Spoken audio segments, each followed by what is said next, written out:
Okay, so sorry about that.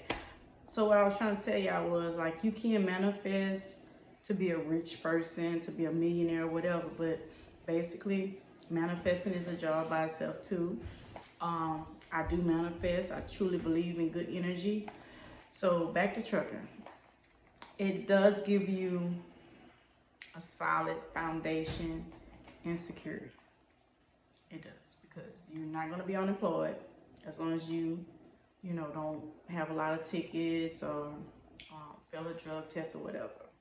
So you can always have a job, you know, and it's rewarding. You get a chance to provide for your family.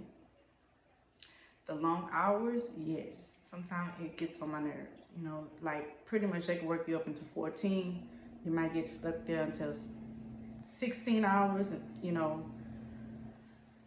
So yeah, that's the part I hate because it's not no perfect truck driving day every day. You're gonna have some mess ups. You're gonna have sometimes it's gonna be some long days, and you just have to take it with the good. I usually say if I have 8 good, perfect truck driving days that's smooth for the month, I take them 8 and be happy. Because with truck driving, every day is totally different. It just is. And if you're a type of person that get bored quick, it'll be really perfect for you because every day is different. And you won't see the same people every day. Like you see different people all over. It's almost like you feel like they paying you to travel or they paying you to just drive across town. So it works for certain people. I have some friends, they be like, girl, I want to be a truck driver. I'm like, girl, you can't even get up and go to Walmart. Like, you hate to drive. Don't even do that. So, you have to really love to drive and be just a little bit psychotic to me. You have to be a little crazy. So, anyway, I'm telling you my testimony and hopefully it'll help somebody else. I have talked to other people and let them know how it has changed my life. My cousin, my female cousin, she got into it. Her husband got into trucking. Several people, my neighbor, she got into it. Her and her husband both had got into it, but she actually left him. Not left him, but left him to do trucking, and he's still kind of with the basic um, license. So it was his goal, and she kind of went ahead. She would ask me different questions about it, and I would answer her, and let her know. And it just changed her life as well. She was, in between a rock and a hard place after Corona, and you do what you got to do. It's a really, really quick fix. If you stuck, if you about to lose your house or, you're in a dead beat job or you feel stuck or stagnant, it does help you because your life can change in like 90 days. It depends on you. It might be quicker. It just depends on how quick you take tests, how quick you learn, and the drive.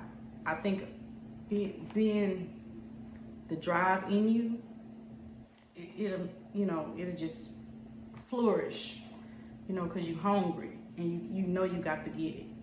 So once you have that in you, it's trucking. To me, trucking is like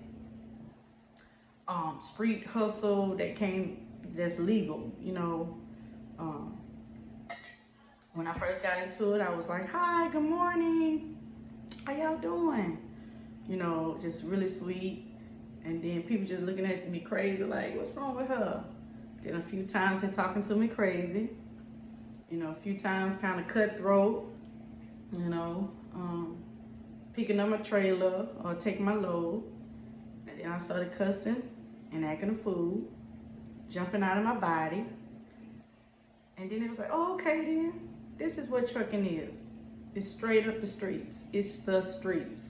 Ain't no professionalism in it. This is the only job you can cuss and take naps. If you tired and you like, hey, I'm tired, I'm finna pull over, I'm finna take me a nap. They won't tell you nothing, anything. They be like, okay then, you know, and you can go up in there and show your natural bone ass and let you, sometimes, because you have to remind people sometimes who you is, you know. And unfortunately with trucking, it's the streets.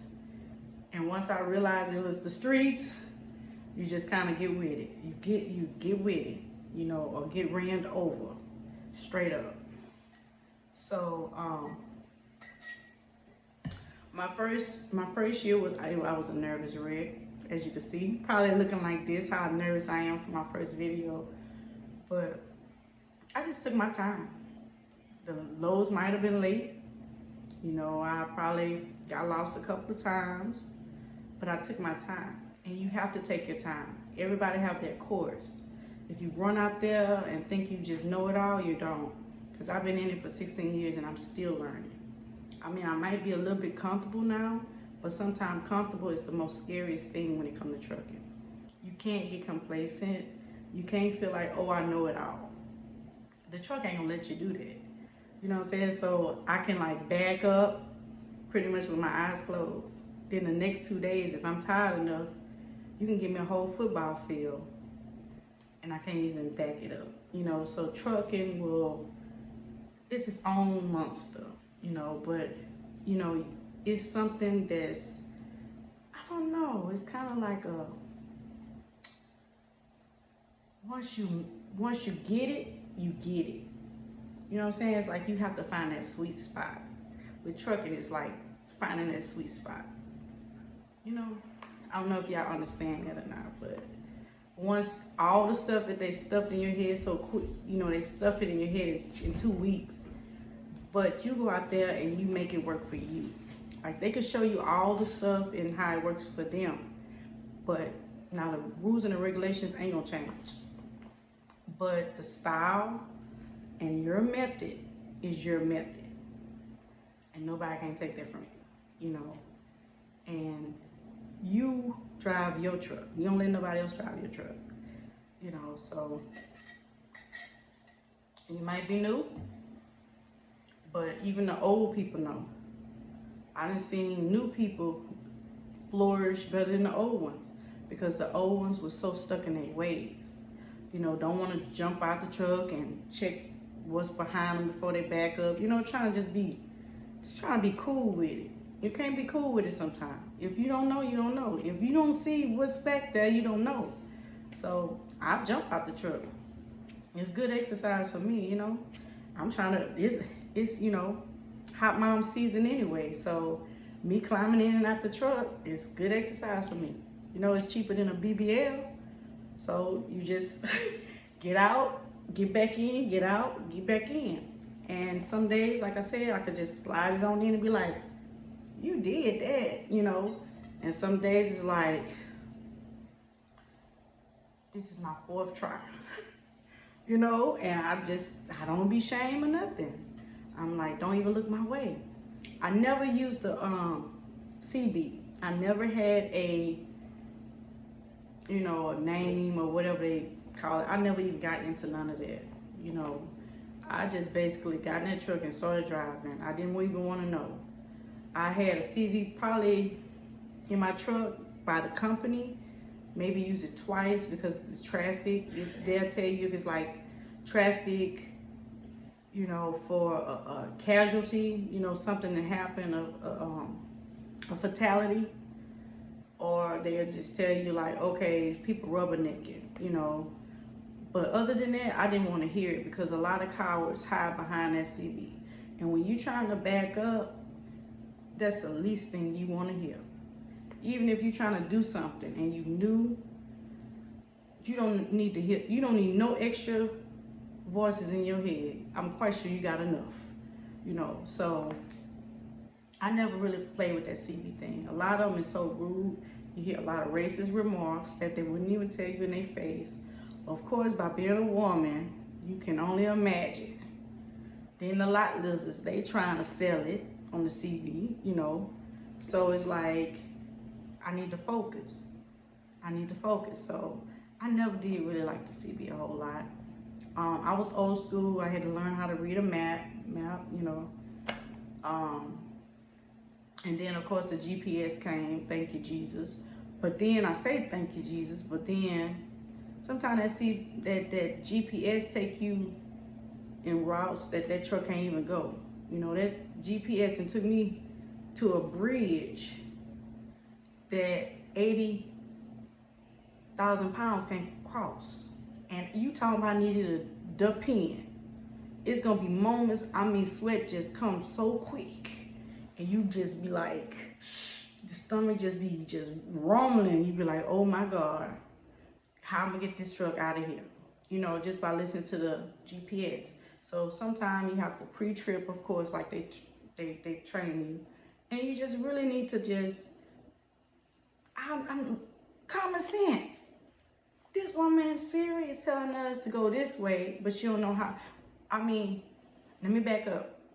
They do make GPS for trucks. I'm just El Cheapo. They make GPS for trucks only, and they tell you the routes and what you need to go. I ain't her. I was spending on some shoes, or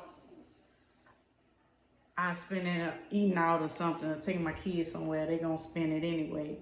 But a GPS for trucking, I probably woulda, shoulda invested in it. I didn't. So with that being said, you know, of course, you know your route, or you check your route, or you check the map. But I don't know if people even do the map now. So mainly, I just kind of zoom in and zoom out and see which highway. Them back roads ain't your friend.